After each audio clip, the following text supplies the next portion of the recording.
Xin kính chào các bạn, mình là Steven. Welcome các bạn đến với kênh của Lò Đông Tàu hôm nay. Hôm nay mình chỉ cho các bạn nấu món Korean barbecue sườn Đại Hàn đặc chủng, very delicious.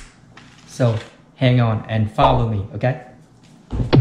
Hồi súp rib thì thường nó bán ở trong Sam Clubs nó có, xong BJ cũng có, rồi đi vô tiệm Korean hoặc các tiệm Việt Nam cũng có bán luôn, miễn các bạn đi vô mấy cái tiệm Korean hoặc tiệm Tàu nó cũng có bán luôn, phải không? Thì mình hỏi bò short rib là cái loại nó cắt ra cái dạng giống như thế này, ok đó. Yeah. Thì cái này trong Sam này nó bán cái này là 4 pound mà 24 đồng 14 cent, 4 pound. Hai cái này 8 pound, hai cái này cũng khoảng 4 kg mấy. Thì mình về mình sẽ ốp thịt. Thì bây giờ mình sẽ lấy ra mình cho nó tan, cho nó khô nước, rồi mình sẽ làm cái nước ốp, mình ốp lên. Còn gia vị để làm barbecue, Korean barbecue hôm nay thì mình sẽ có đậu phộng. Thì cái này mình chỉ mua nguyên hộp đậu phộng ở ngoài, nó bán trong Sam cũng có, trong CVS cũng có bán, phải không? Cái loại mình nó rang rồi á, cái mình về mình bỏ vô để vô cái hộp nhỏ, mình giã nó ra như thế này.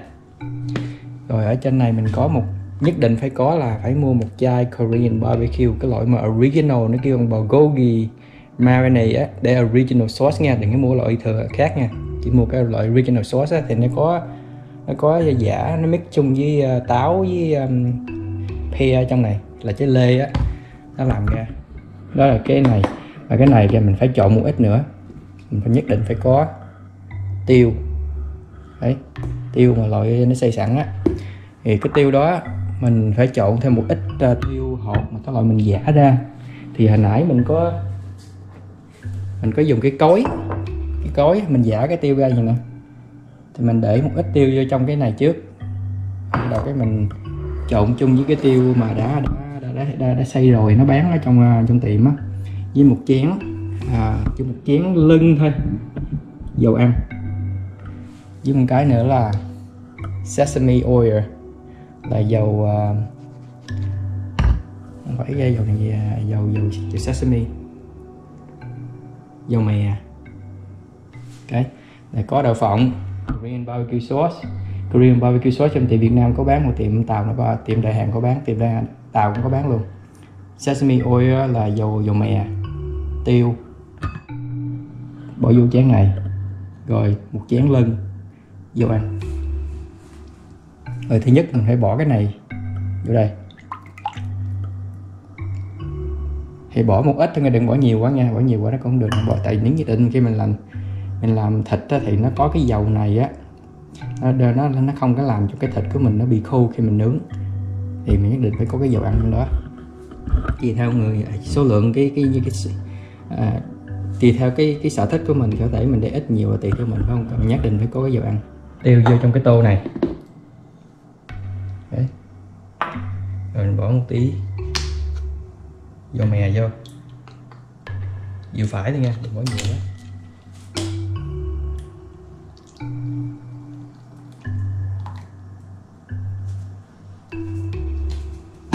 Rồi mình bỏ mấy cái đậu phộng vô.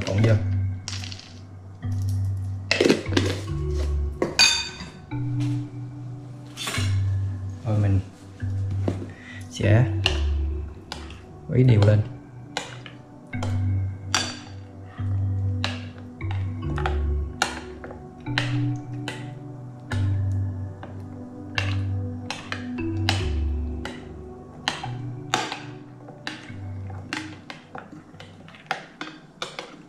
Cái tiêu á, nó sẽ làm cho cái thịt của mình khi mình ốp vô á, khi mình nướng mình ăn, mình cắn vô cái miếng tiêu đó, cái nó thay nó ngon.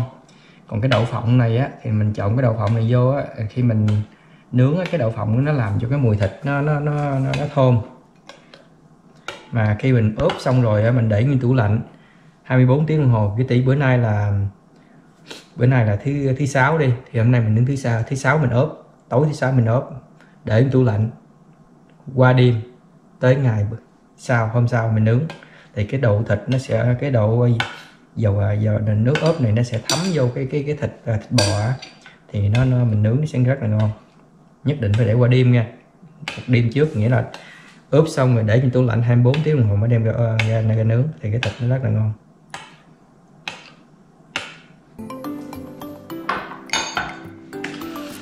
Mình sẽ lấy cái thịt bò này mình chấm vô đó, vậy thôi, mình bỏ vô trong cái thau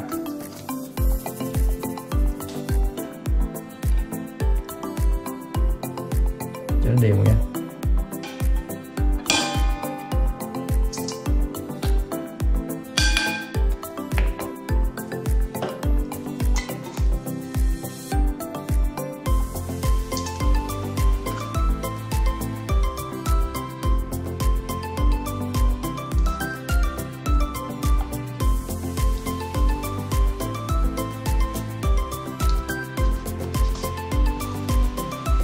Khi mình chấm hết rồi cho đều từ từng miếng mình để gì trong cái thau bên đây rồi á, thì cái số phần còn lại á, mình sẽ đổ nó vô hết trong cái thau này luôn, rồi mình để trong tủ lạnh qua đêm, ngày sau mình mới nướng.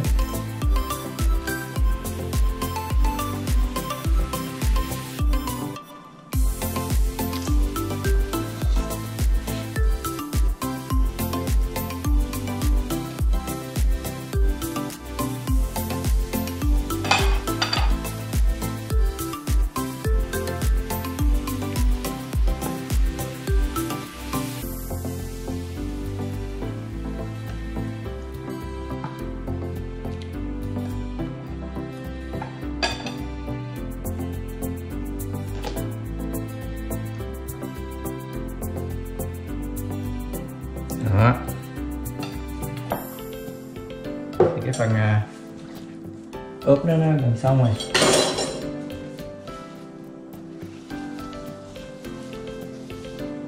Thì mình ướp xong rồi mình mình ướp xong rồi cái nước sốt mà còn dư lại á, mình sẽ tưới lên trên. Đó.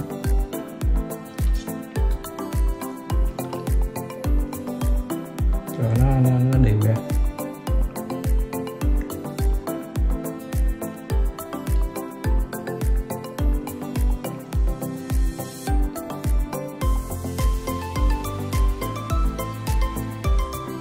Còn nước còn dư lại, nước sốt á, mình sẽ rưới lên trên á cho nó đều lại, cho nó giữ cái độ gì. Khi mình lấy miếng giấy kiến wrap để tủ lạnh đêm 24 tiếng hồ sau đem ra nướng ăn ngon bá đạo.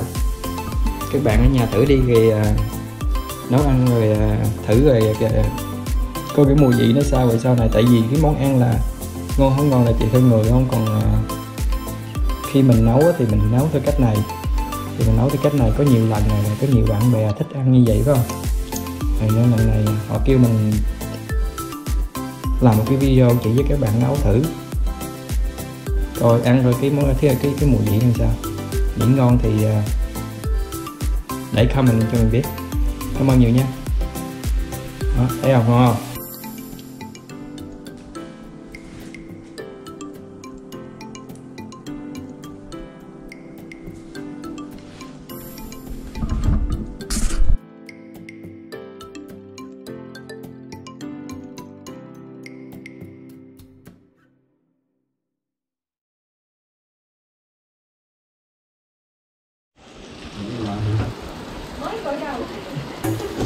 Có những cái kiểu Giờ lên hàng rồi đó chưa? Ngon không?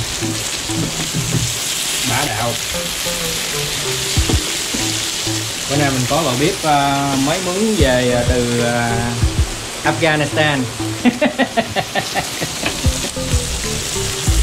Hay là Dubai cho nó sang theo. Bá đạo không? Ngon không? Mày nhớ nha, ốp để qua đêm nha, để đêm trong tủ lạnh để coi nướng. Đó, thấy chưa?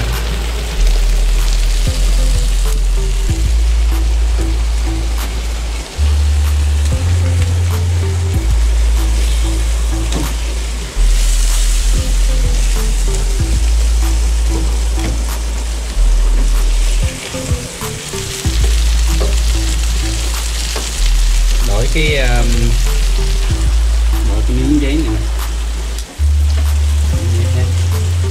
Đấy à?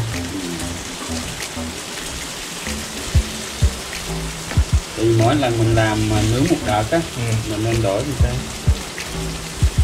Xong cái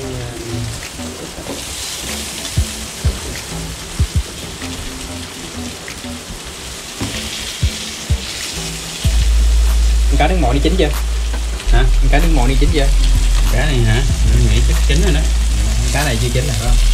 Cái vàng cho cái vàng tí để xuống cho cái miếng mới cho nó ăn tí. Cá nó cũng mau chín. Chưa? Còn bá đạo không?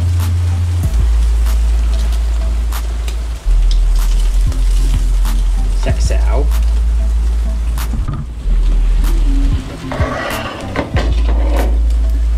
Rớt á. Gớt miếng nữa mất 5 đồng nữa.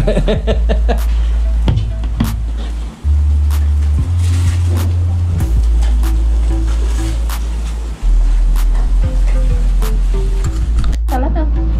No. Do. Phụ nữa không? No.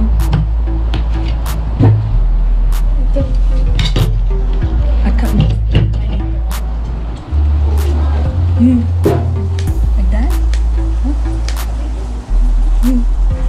Bí hiếp. Nào thấy. Dạ. Nhiều vậy? Chị uống đây nè. Ba nè, ba uống đi. Mình không uống. Hồi đó giờ không uống không? Em chia ra. Vô mọi người ơi. Mọi người ơi, Mày vô, mày vô. Bê đế. Mày vô, mày vô. mày Ơi. ơi. Dạ. Ngon hơn nhà hàng á. Coi nè, thấy không? Thấy nó miếng thịt không? Bá đạo không? Nè, Nè cô My. thấy chưa? Vô.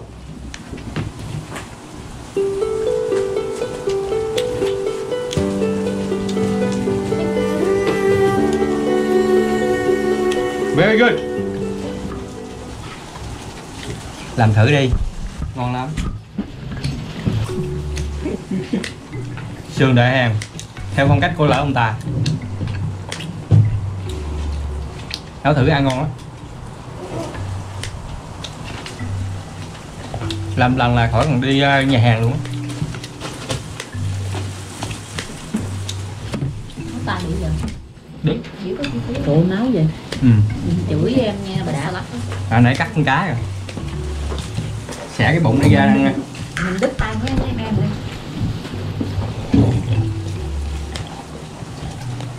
Cho dĩa rau thích. Dạ, xin được. Dạ. Thank you. Trời, lịch sự quá ta. Mùi có ăn học có khác. Ở đường nói gì nghĩa mình không có ăn học á hả? Nè, ông biết anh ba lấy này đi. Anh lấy. Coi thứ đó nè. Rồi cô đi ăn đi lấy đi ăn. Chữ xéo mình không có ăn học. Người ta có ăn học khác không? Corona. Corona. Cái mũi gì nè. Cái gì đâu, corona chứ nghĩ gì đâu. Giờ ho cái ai cũng nhìn qua nhìn lại quá chạy. giống như trong trường nó theo mình vậy. Đứa ho cái đám đứng gì bỏ đi ăn gốc. Có phải ăn chung corona. Ho cái corona. Ồ, kiểu cái số rồi. Ăn thịt ăn cũng phải ăn rau vô, rau là rồi muốn chín.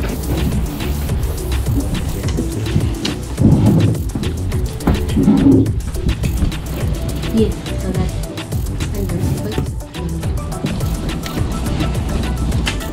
Cá nướng mỡ hành, mới câu dị biển vậy luôn.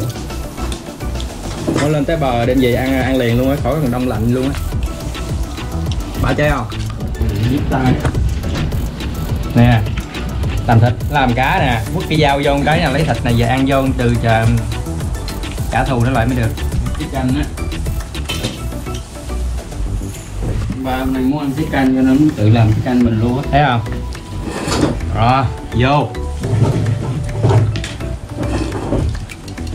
Ủa ngon á Billy. Thử nha. Bữa lưỡi đâu biết ăn cá đâu. Biết ăn mà bạn không thích ăn thôi. Tại nướng là nướng cái gì ốp muối canh chua. Dạ. Được không? Còn tanh không? Ngồi hết tanh nè. Cá này đâu tanh đâu? Cá biển mà. Cá biển là red Cá snapper. này đó gì? Red snapper.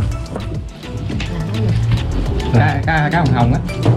cá điên hồng hả? Không không. Cá hồng ngoài biển á. Cá red snapper. Cá này mắc tiền. Một ngày đi câu nó cho được có 5 con rồi. Người có 5 con thôi. Chào mấy bạn bữa nào. Không bắt 5 con nữa, ngày mai trả lời. Bắt hơn 5 con lên nó phạt 500 đô một con. Làm sao con nữa thế? Thì câu trong bay nó nhỏ. Bởm anh với cha đi câu ngoài kia. Con nào không thấy bành không mà ra bắt được đâu. Thử miếng cá nướng không? Red snapper.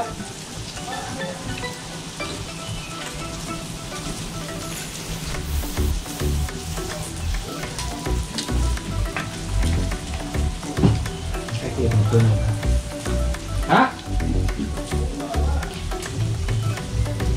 Ngon không? Chị ba có muốn chưa? Không có giờ. Nó ăn rồi. Cái ngọt như nào dứt lên. Dứt. Để lâu quá. Dứt. Bên ba hả? Miếng nguội cũng ngon. Còn nóng ngon. Nó dài thôi. Nó không có quá mềm. Ăn có mất cổ. Ghê vậy? Điêu nằm nguyên cái sườn cá chứ hơi mắc cổ. Thịt cá da nguyên cái sườn cá như con xương không phải anh. Lấy miếng. Ăn nó ngon. Chắc em ăn cá được. Nó ăn chụp xương nó đâm ngay cái hông. Nè miếng thịt nè. Đó. Thịt nè. Để thử mắc cỡ vậy nè. Ngon.